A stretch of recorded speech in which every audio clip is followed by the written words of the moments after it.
Good evening, ladies and gentlemen. It seems I started the show a bit prematurely. I'm not prepared, but welcome to Player Profiler. Today, I am your Saturday host, Matt Babich. Tonight, in the midst of not a lot of OTA news, at least not a lot of OTA news worth talking about, why not do something a little bit more exciting? So, Underdog has released a new tournament format, a couple new tournament formats. But one that caught my eye is the marathon. It is season-long cumulative points.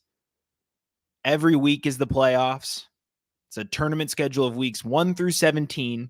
So essentially the goal, score the most points. Very straightforward. So we're going to draft a marathon underdog tournament here. And while we're doing that, we're going to discuss the latest news in OTAs, have a little fun with it. And that all starts right now on Player Profiler today.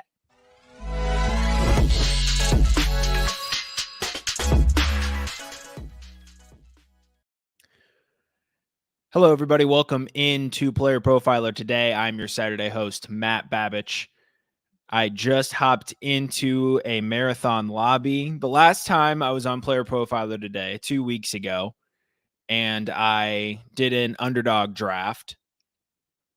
I waited way too long, and it seems that I did the same thing this week. So we're still at 9 more to start. I'm going to pull up my screen here. All right, so we're waiting for 9 more people here to fill this draft. Feel free to draft alongside me here in the marathon draft. I may even try and tweet something out real quick, but waiting on 9. This is an interesting format because it's very unique to what they've done. So the other draft they added were sprints, which were essentially only weeks 15, 16, 17. So 2 unique formats hitting Underdog this week. And this is one I'm more prepared for. The sprint is something I may not try my hand at for a little bit. A rather inexperienced Underdog drafter. I'm no Tyler Knabley. But here we're just looking to draft the best team. I haven't done any marathon drafts before. I saved my first one for right now. And so why don't we kick it off with some OTA news while we're waiting for this lobby to fill? Isn't that it's always the case when you're wanting to stream a draft, all of a sudden lobbies just decide not to fill. But I'm seeing here top news of the day. Lamar Jackson forfeits $750,000 in workout bonuses for failing to report for voluntary OTAs. Now, am I crazy, or does that not make it voluntary OTAs? Sounds involuntary if he gets fined. It's not technically a fine. He's losing out in a workout bonus, but I mean, again, this is where we're at in the summer. I don't know why Lamar Jackson is continuing just to get a bunch of media buzz for these nothing burger stories that they keep handing us. First, it was his weight. And now I'm supposed to care that Lamar Jackson isn't getting, $750,000 to show up for OTAs. He's taking care of his body. He's not ready to go out and do football drills. And, veterans hardly ever take part in OTAs. That's why it's voluntary workouts. And so here we are again, 1 week later, with another Lamar Jackson nothing burger of a story. So I'm gonna real quick try and recruit some people for this marathon draft. Dead air. This is great radio. 10 more people.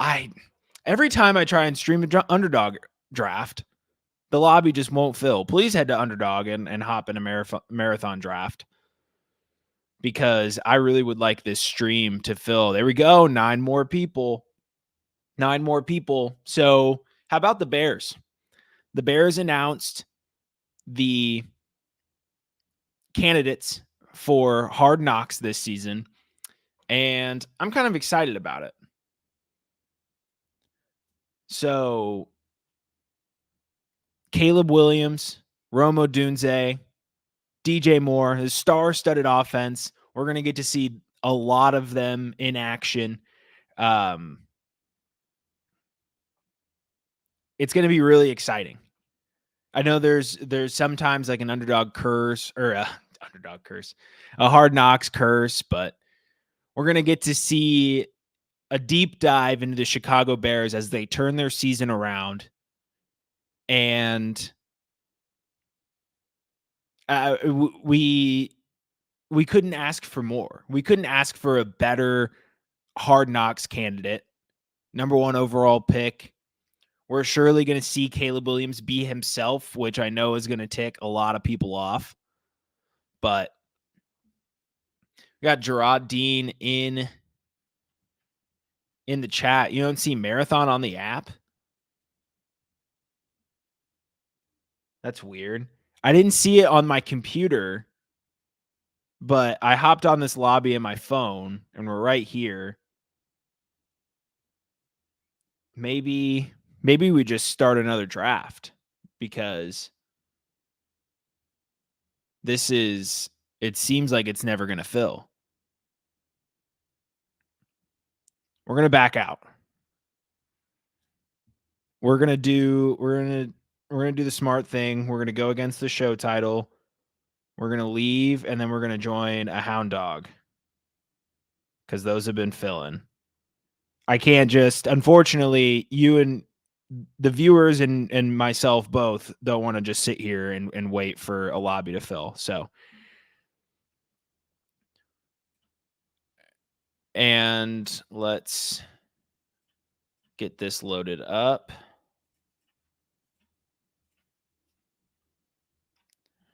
All right. So now we're in a hound dog.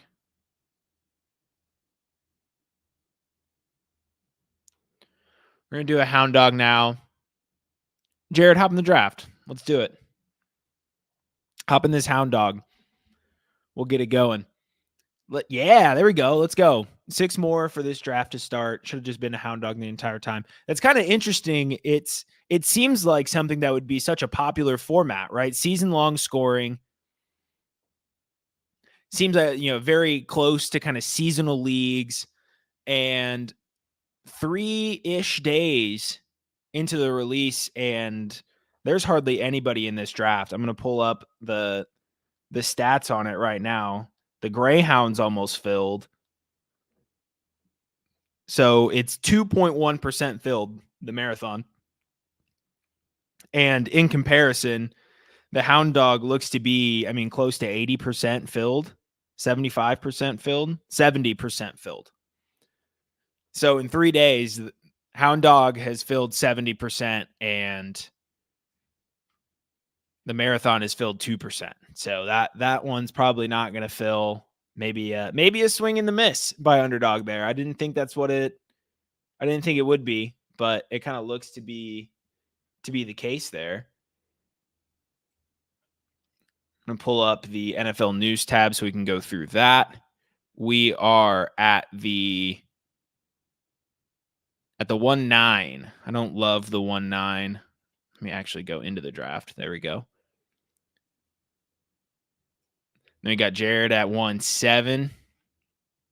D-Bro, that seems like it's probably Derek Brown of Fantasy Pros. So that's interesting.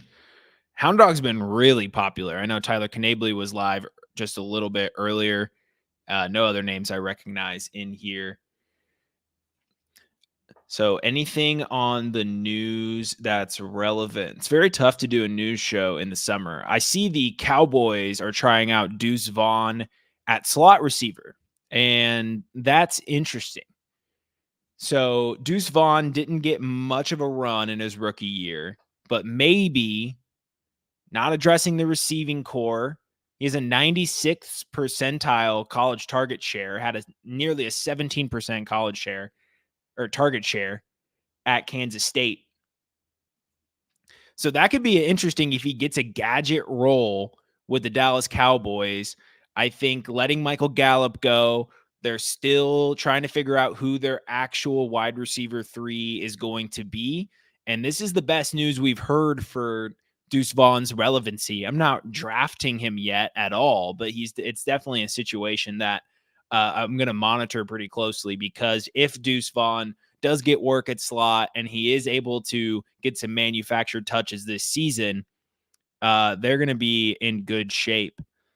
So interesting way to start here. We have 20 seconds left. I think I want to take a running back, maybe Bijan. I don't like Garrett Wilson at cost right now. Breece Hall had his knee injury, which I'm not super concerned about, but I'm a little bit more concerned about it. I'm going to let the clock run out and take Bijan here. So Bijan Robinson, we're going to come here at the 2-4 at around pick 16. And the goal here is just going to probably take this best receiver available. Maybe go bully RB with Taylor or Barkley. I kind of like going bully RB.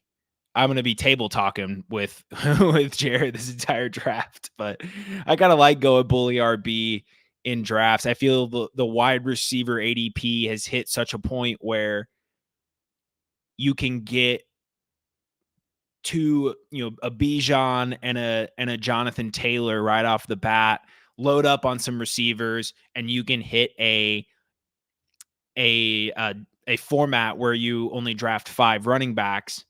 You get a lot, you get 8 receivers, 3 tight ends, 2 quarterbacks, and you can be rocking one hell of a lineup, especially with the mid to late round running backs. Like if you see the thumbnail, Brian Robinson Jr. is just a absolute must for me in drafts.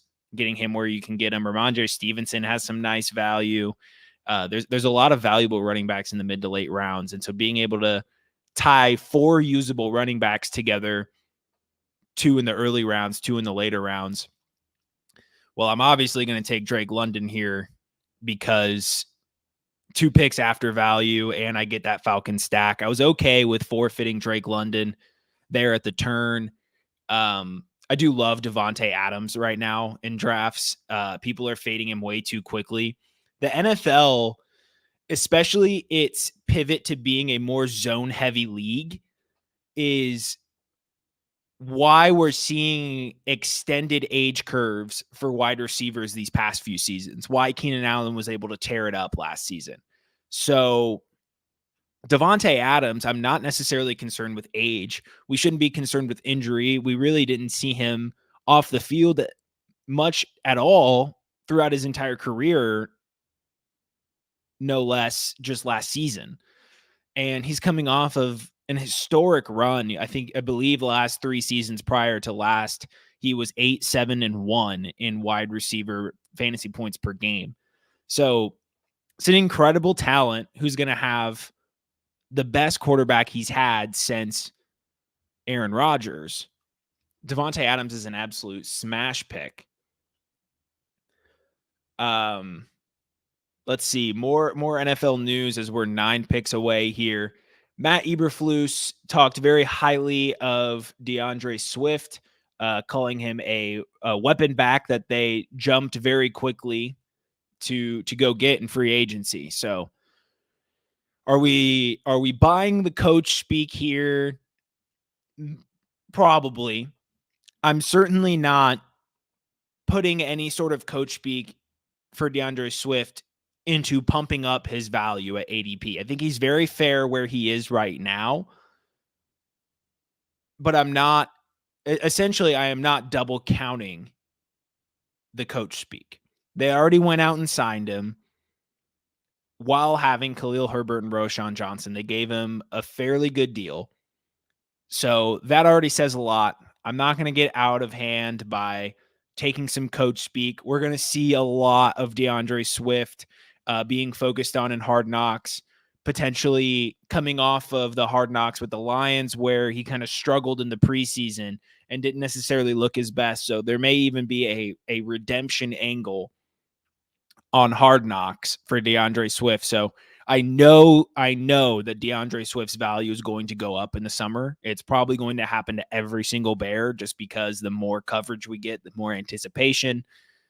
the more we want to draft these players. So I am willing to draft DeAndre Swift now at cost, and I'm going to start drafting a little bit more of him most likely because of where I think that cost is going to go. There's going to be unique lineups that have cost value on DeAndre Swift, and there's only going to be a certain amount of time to be one of those teams. Okay, so pick coming up here. We have Atlanta. So we're going to want to be chasing Raiders, Washington, Giants. I like that Washington week 17 angle. It's going to be, it might be tough to pull off, but who would we take here? I don't need to take Zay Flowers.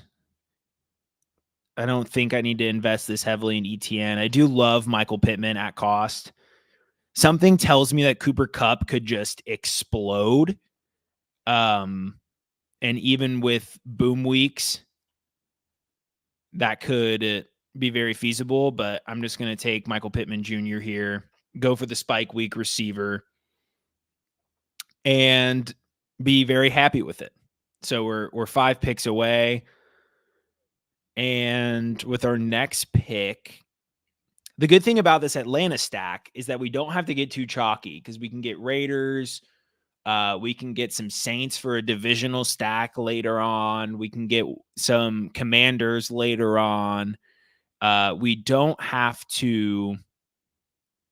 really have to go too correlation-y in the early rounds. We can kind of let the draft come to us and just go chalk. So I think I'm willing to pull the trigger on ETN if he gets there. But I love ETN so much. It's just how much do you invest in running back this early? I that's something I struggle with how often, because you pass up on an ETN and you think, oh, maybe my running backs are going to be weak. And then you get later in the draft, you're like, oh, I can get Kenneth Walker at 64. Right. So, I think I'm probably going to lay off ETN unless I really just don't like the board here. Obviously, George Pickens would be awesome. There's not a lot of interest for me in taking Trey McBride at cost, especially with how much I already kind of have of him. I don't know exactly where my exposure's at, but I know early on in my drafting, I did a lot of that. So it's essentially Higgins or ETN here, maybe Pickens. And this is pretty tough, but I think I'm going to be able to pull this off. So I'm going to go with ETN. I just took 2 running backs of the same bye week. I don't really care, honestly. I actually don't really care about the bye weeks because it is week 12.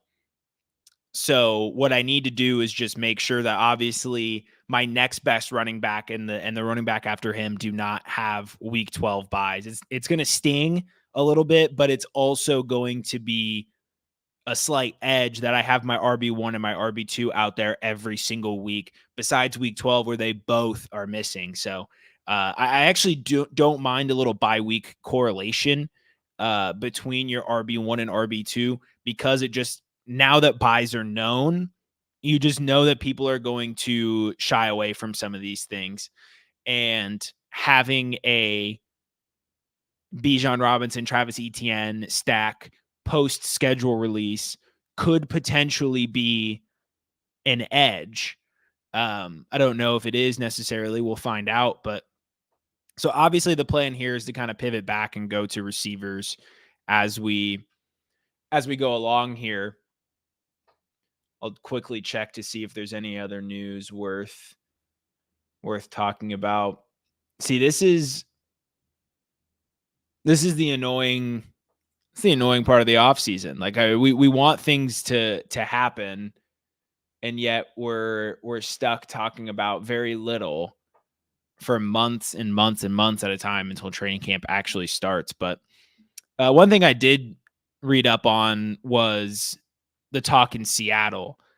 Hyping up Jackson Smith and Jigba, which I'm all for. I think last year was a case of the masses having high expectations, and he was going into a role where the OC loved to run a bunch of 12 personnel. They had incumbent starters in Metcalf and Lockett, and we expected him to be a league-changing receiver in year one. That was never going to happen. Let's take a look at D-Bro's team. D-Bro taking McLaurin away from me. And there goes the Atlanta Washington week 17 stack. He's going to also probably want to go with Jaden Daniels and Brian Robinson. So this is going to be an absolute war. D-Bro taking Terry McLaurin. That's fucking tough, man. That is tough. I didn't really expect to get him necessarily, but it really hurts now that I don't have him. I'm thinking I go for it, and I take Anthony Richardson to go with Michael Pittman Jr. I don't love the ADP here or here. Kyle Pitts probably. There's no chance he makes it back to me.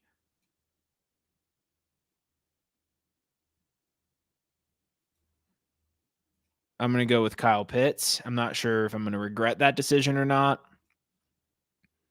Think it was the right one. I don't know. I might regret that because Richardson, I can't stack Atlanta and Jacksonville because I'm going to have two quarterbacks with the same bye week as well. So that's not going to work. So we're putting a little bit of a tough spot here. And so there goes Richardson as well. I knew we weren't going to necessarily get him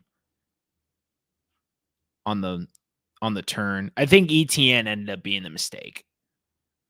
I think we can go potentially heavy RB and offset that because there's RB value currently falling. I'm cool with Odunze being my wide receiver 3. Actually, I would go Godwin here. But man, getting this value on Rashad White or Joe Mixon potentially might just be too much to pass up.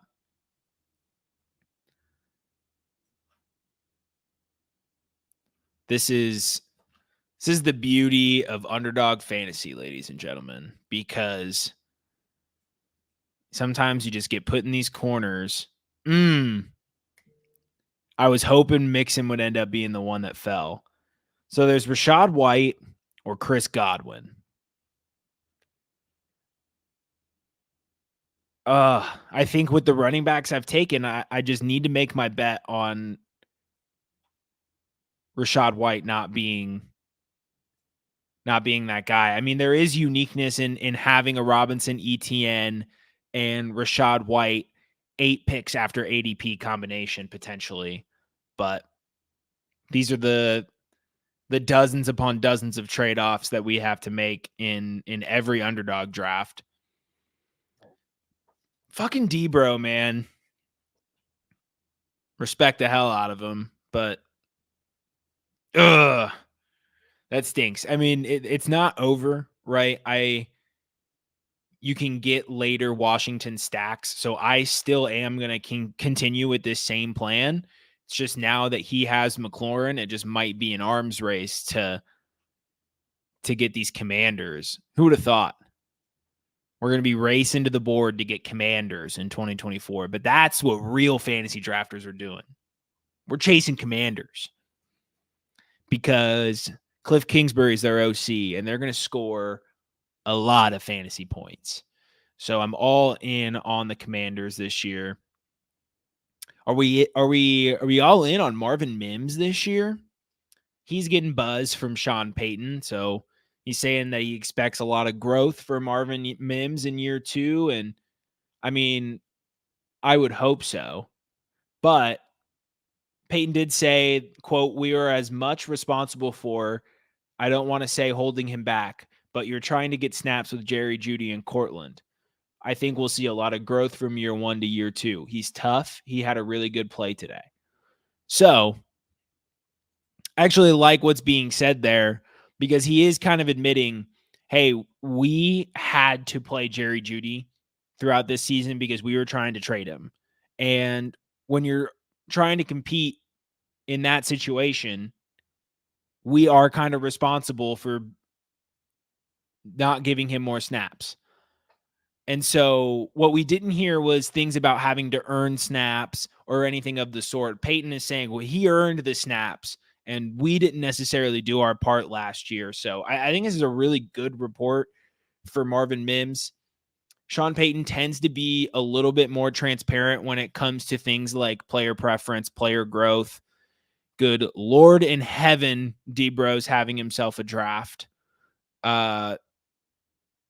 This is just an awesome draft so far. I don't know necessarily about Derrick Henry, but I respect the process nonetheless.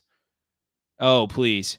I have a particular player that I would kill to take right here. And it's going to be very tough if he gets selected right now. Thank God. Okay. I can't really take Evan Ingram because of the bye weeks unless I want to continue to lean into that, but Deontay Johnson. Deontay Johnson is going to absolutely feast in Carolina. And now, I got a little NFC South going right now. That's what I kind of like to see.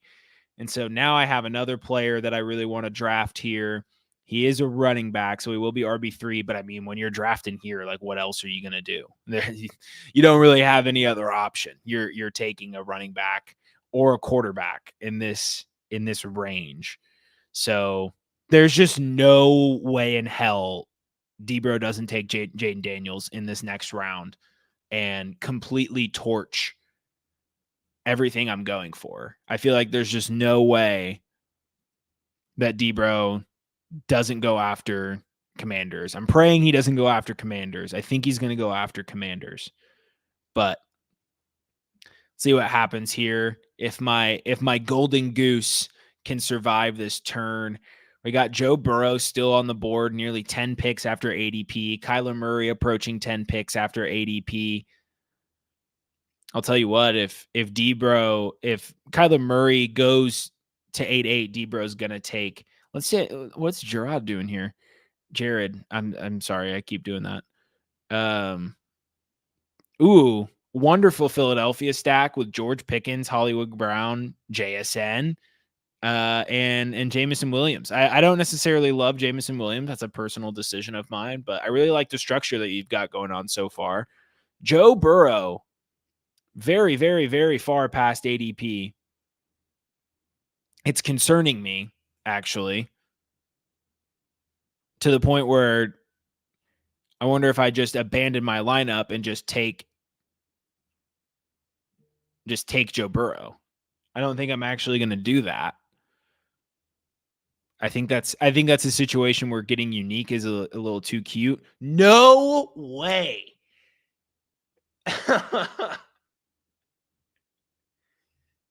That's so fucked up. My golden goose, Jonathan Brooks. I was going to get a Carolina stack of all things. And now I cannot do that. I'm going to go naked Joe Burrow. I'm just going to do it. He's week 12. Are you fucking kidding me? I could have looked at that and I didn't. All right. We'll forget that happened. But we're going to get Jermaine Burton later in this draft and it's all going to be okay. It's all going to be okay. We just need an RB3 next. I should have 1000% just taken a running back there. I don't like any of the running backs there is the problem. The only one I like is Jonathan Brooks. Najee is okay. It's just not very fun. I told you would take Kyler Murray. It's just not very fun to do that. Jalen Warren, I feel like, is going to be cannibalized by Najee Harris. Zach Moss, potentially, but taking him as the RB20, like that's not very smart. So why not just take the falling value in Joe Burrow and figure it out? The only problem is he's got a fucking week 12 bye. Yeah, Jake Ferguson is steaming up the draft boards. It's actually kind of tough to reasonably pay for Jake Ferguson and get a Dallas stack. Yeah, but I like James Conner there, honestly. And that probably would have been the running back I talked myself into if I went running back. Because I feel like he has the best situation. One where we're kind of over assuming what Trey Benson is going to get in year one workload. And I think for that reason, Connor's falling a little bit, and I'm okay with taking him there. I'm okay with taking him ahead of Zamir White. I think his price is just way off on the Zamir White price. Man, that Jonathan Brooks pick just really, really was a kick in the nuts. That sucked. And just trying to map. No way. Where is Jermaine Burton?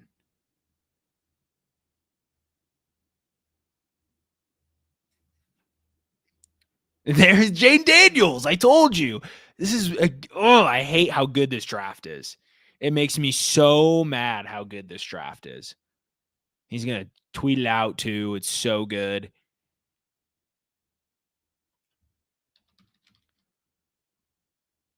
$151. Okay.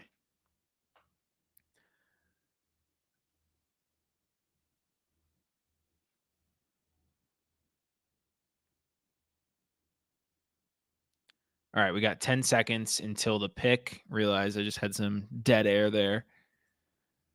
Here in the 9th round, I don't hate how this team is performing. I just wish those last couple picks didn't go the way they went.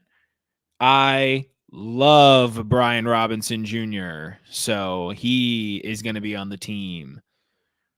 We're on pace to only do 5 running backs, so I think I will. I don't know who I'm going to take for the second quarterback. I guess I can go Kirk Cousins and then just do 3 quarterbacks, but that's getting a little. I can't take I can't take that many zeros in week 12. I just can't do it. I don't think there's any edge there whatsoever. So if I take another week 12 quarterback, I could also just do.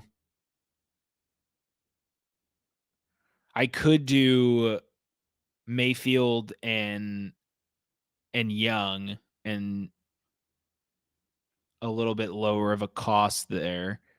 I guess it's not really any different than just stacking with Kirk Cousins. We're going to figure it out. We're going to take it one step at a time. We're going to figure it out. Trevor Lawrence drafted as the QB 10 with 0 Jacksonville pass catchers. I wonder if that was a Q auto pick. Feels like I might have been a Q auto pick. All right, back to me. Here's where things get interesting. What I choose to do right here. So Dotson could come back around. I could just. I'm going to do it. All right, so we're taking Devin Singletary here, and now we're going to be done at running back for a very long time. We're going to be done at running back for a very long time. We're going to transition back to receiver and see if maybe we can get. Oh, I wonder where Jahan Dotson's going to go. That's probably where Jahan Dotson's going to go. Right there. Right here. Pencil him in. Jahan Dotson. He's just going to ruin everything I have going. I don't really need Jahan Dotson. Like, I can wait later for like a Luke McCaffrey or something. The point is to get this Atlanta Washington chemistry here, or correlation for week 17. There's just not really that much strategy flowing through this team. Pick 101 for Olave and give like rookie pick, like the first overall pick in the rookie draft. Is that what you mean? And what's the league? What's the league information? Is it 1 QB super flex? Because I think in a 1 QB league, like that's an absolute slam dunk. Well, yeah, help me out with some league details here, but I think that's a good price. 10 team super flex, so two less roster spots. I think so. Let's see what the Dynasty Dominator says. I think I'm okay with that value. Maybe a little bit more. Maybe a pick on top. Here to watch Debro take Jahan Dotson here any second now. Jermaine Purton, this motherfucker. Oh my God. This dude is out to get me. He took him 26 picks ahead of ADP. He took Jermaine Burton 26 picks ahead of ADP.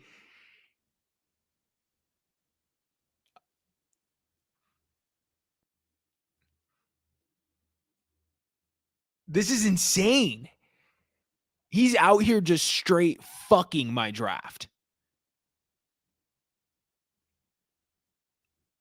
This is ultra fucked, because if I passed on Travis Etienne, I would have taken Higgins and I would have the stack. I essentially have to go with Jahan Dotson here for some sort of correlation.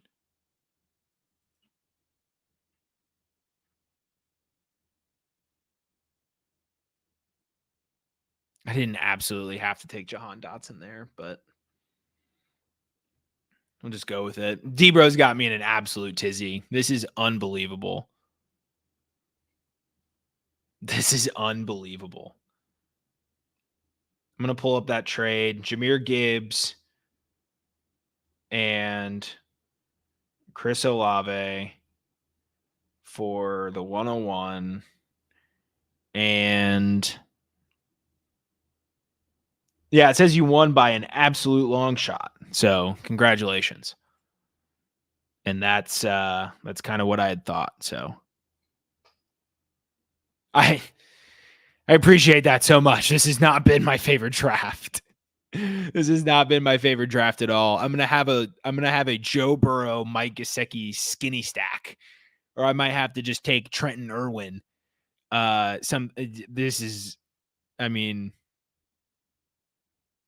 it's awful what I'm gonna have to do. And Tua is gonna be like on the board, so I'm gonna have to take Kirk Cousins over Tua if that's what I decide to do. What is this lobby? Is someone doing something that's going to like get this lobby thrown out? What is happening?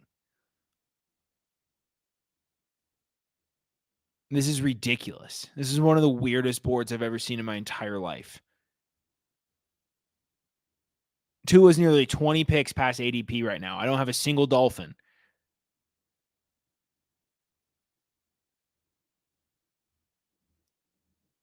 I just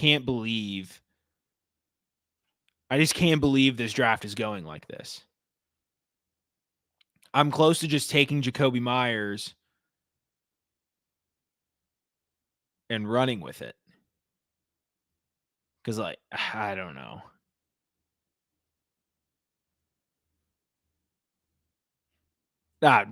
Fuck it. What does it matter? This lineup's tanked. Might as well just go for it. We're just this is our fuck by weeks lineup. All right. This is it. That's what we're doing. We're doing a fuck bye weeks lineup. Man, this is just ridiculous. I cannot believe that happened. I hate how good this draft is going for him too. Like that's what really makes me mad is that this draft is going so well for him. Great call just taking Tua right there. I couldn't do it again. Maybe I should have just did it again. I probably should have just taken Tua. Why not? 20 picks after ADP. This is where I always question in best ball, like, do I value correlation too much? Like, do I let the correlation bros get in my head when I could have had Tua and Joe Burrow a combined 30 picks after ADP?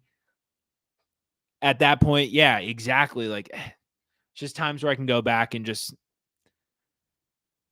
think simpler instead of talking myself in circles about these correlations and stacks and everything like that. Like I had a Falcon stack. I had Bijan, Drake London, and Kyle Pitts. Like, did I need to take the quarterback? Probably not. Again, too much correlation, I think, right there. So I really should have just taken the value, gone with Tua. I've truthfully overthought this entire draft, but I don't necessarily hate it. It's not my favorite draft in the world, but I think we're just going to target Bryce Young to get that third quarterback, have Bryce save us. Who does Carolina play week 12? The Chiefs. Wonderful.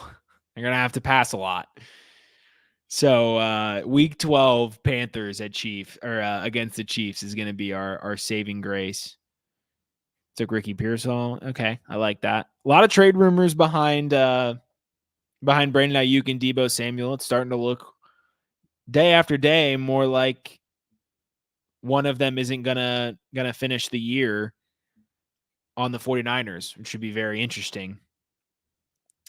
I'm gonna go Darnell Mooney here if he makes it to me. He does. All right, so we need another quarterback. We're starting to run out of rounds for the positions that we need. So we have 14, 15, 16, 17, 18, and we need a quarterback, at least one tight end, at least one running back, hopefully two receivers. So I guess we're trying to not go with three tight ends, which is always risky, but we did invest top 60 capital into a tight end. So it's not the craziest thing in the world, but we are hitting a point where tight end becomes less and less reliable. So the decision on what to do here becomes harder and harder. I would love to just take a shot on TJ Hawkinson. Potentially, the injury situation scares me. Ben Sinnott would be more week 17 value, but at that point, I just have so much. I have so much correlation. I do it every single time. I think I go into it thinking I'm a correlation addict. That's what I've just come to the realization of. I'm addicted to correlation. I can't get enough of it. And of course, I even speak into existence the possibility of taking TJ Hawkinson and the slide stops right at me. That's just it's just how these things go. These drafts are always frustrating. I had a really good hound dog draft earlier today, and of course I didn't stream that one. So we're getting a little screwed there, but let's see. So we can get our tight end here. It's either Ben Sinnott or Hunter Henry. And it's just tough to decide. Zach Ertz is there. They're probably going to have more red zone trips. I'll take Ben.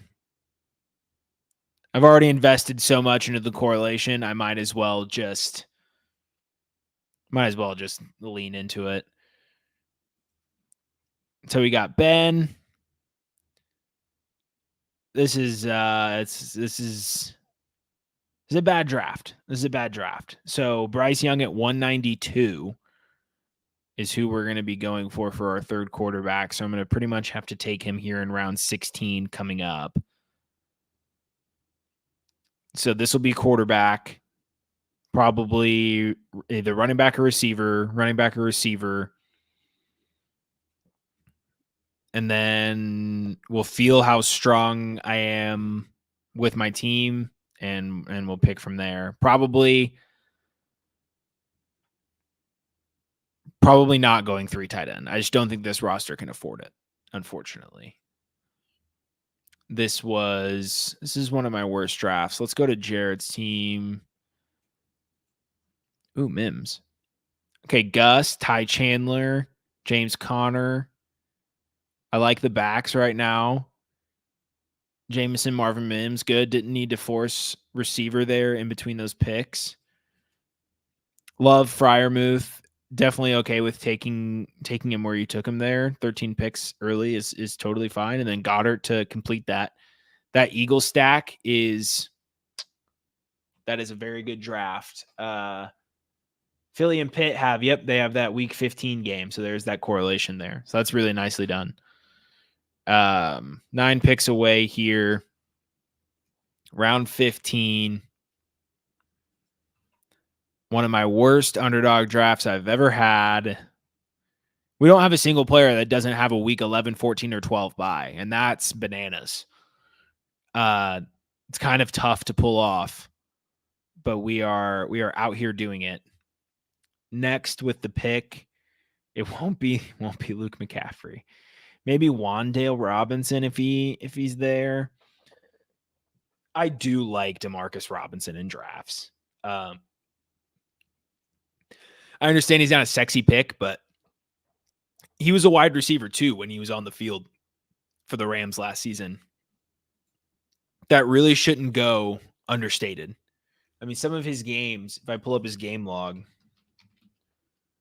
from last season when he joined the Rams, there was a little bit of a trial period getting used to things. But in week 13, he had 15.5 fantasy points, wide receiver 21. Next week, 13.6, wide receiver 22. Next week, 14.7, wide receiver 26. Week 16, 20 points, wide receiver 15. Week 17, 13 points, wide receiver 29. That's a really good 5-week run. And that's the type of, and he was doing it off of touchdowns basically, but this is the Rams offense. Like, they're going to have touchdowns. They're going to compete. 11 picks past Baker Mayfield's value. Maybe I just get my QB3. Here. Because I was going to take Bryce Young, but I have a Tampa stack as well. Probably Baker. Oh, nice. Sure, I'll go Baker. Who do the Bucks have in week 12? The Giants. Oh, they'll beat the piss out of them. And I got some Devin Singletary on the side. This is not bad. I'm going to keep just pretending that this team doesn't stink, even though it does. This team stinks. I'm almost nervous if Debro tweets out this team. I do want to let him know that he broke my heart. But my team is so bad, I'm almost not going to do that because I don't want him looking at my team. This is bad. I don't want anyone in the industry. This is a live stream. I want the live stream taken down. I want all record of this. I will pay people hush money. I want the world silent about this draft. I don't want anybody knowing about this atrocity. This just disgusting thing. Gross. Sick. DeMarcus Robinson. Oh, shit. There's still 30 more seconds. I don't put anyone in the queue. I'm smarter than that. It's a key to getting sniped. Hey, we got our first non-11, 12, 14 bye week here in round 16 with DeMarcus Robinson. All right, so London, Pittman, Godwin, Johnson, Dotson, Mooney, Robinson. Probably enough, right? Is that enough to get us by? Let's try and go. We're going to try and go running back here with our next pick, and then see how we feel about things. Like, good Lord, this team is good. I feel like I sound like I'm glazing the dude, but like it's just a really good draft. Whoa, what are you doing here, buddy? What's going on here? 7 running backs? Well, I guess you didn't take your first until picks. Hold on. What's Coach Dicka cooking? Chase, Waddle, Moore, Worthy, Dubs, Judy, Andrew. I don't hate that, really. I don't hate that. It's very interesting. So Noisy Boy has some good value here with Purdy. Running back core looks good. I feel like this is kind of a pretty tough room. I like this team here. Taking Thielen 14 picks ahead of ADP is a little strange, along with Boyd. But once you get to 187, that's less of egregious error. It's been mad real. Okay, a little 3 QB action. Not loving the entirety of this running back core. Puka, Devontae Adams, Diggs, Higgins, Reed, Addison. It's a pretty good receiving core. And then Schultz, Musgrave, and Johnson. Not my favorite team, but it is projected for a lot of points right now. Like the most, pretty much, besides Jared. Oh, and me. What's up? That's why projections probably don't mean anything, because this is just an absolutely awful team. We got Will Shipley off the board. Is that early? It feels kind of early. Maybe not. Yeah, a little early. 19 picks ahead of ADP. Tank Bigsby, you poor soul.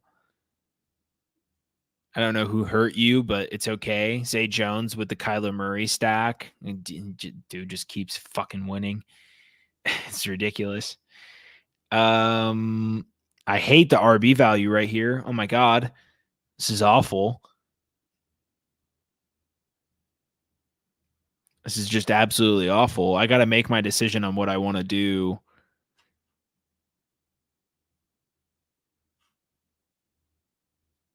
It's either got to be a tight end, which I could take Jonnu Smith, and Dylan Lobby goes. Goodness gracious.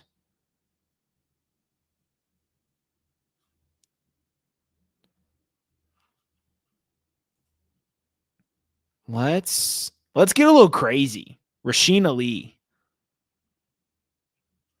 Let's get a little nuts. Why the hell not Rasheen Ali? Keaton Mitchell is not on pace to come back anytime soon. So, yeah, real quick. It's been fun. It's been all off season. Like, I don't know when it's going to change. I don't know if it's ever going to change, but that's where Russell Wilson is at in his career. He's not even, he's getting drafted behind his backup. Rasheen Ali, though, has a pathway to being the Ravens RB2. And if he seizes that opportunity late in the season is when he could be shining, when Derrick Henry is taking, a load and is tired, worn down. Rasheen Ali is the Keaton Mitchell of this year's class. And Keaton Mitchell may not be Keaton Mitchell until next season. So we could see Rasheen Ali really take hold of a portion of this backfield this season, which I would really, really, really enjoy. So now I got to decide if I go with a receiver or a tight end here to end the draft. I am tempted to just go likely because of the value, but I have Baker, so I think I'm going to take Jalen McMillan and just roll with 2 tight ends. If Kyle Pitts like had some horrific season-ending injury, like this build is already torched, so might as well just go with the bet of Ben Sinnott filling in week 12 and then Kyle Pitts being my guy here for the rest of the season. So we'll take the 8th receiver in Jalen McMillan. That's the team. I mean, I certainly don't love it, but we got Joe Burrow, Kirk Cousins, Baker Mayfield, Bijan Robinson, Travis Etienne, Brian Robinson, Devin Singletary, Rasheen Ali to round out the running backs. We went with a 3-5-8-2. We had Drake London, Michael Pittman, Chris Godwin, Deontay Johnson, Jahan Dotson, Darnell Mooney, Demarcus Robinson, Jalen McMillan. And then for tight ends, we have Kyle Pitt and Ben Sinnott. Chat, take this as the opportunity, if you haven't already, to roast the shit out of me. Take this roster, demolish it. Tell me what you think in the comments. Just know there's nothing you can say about it that's worse than what I'm thinking in here.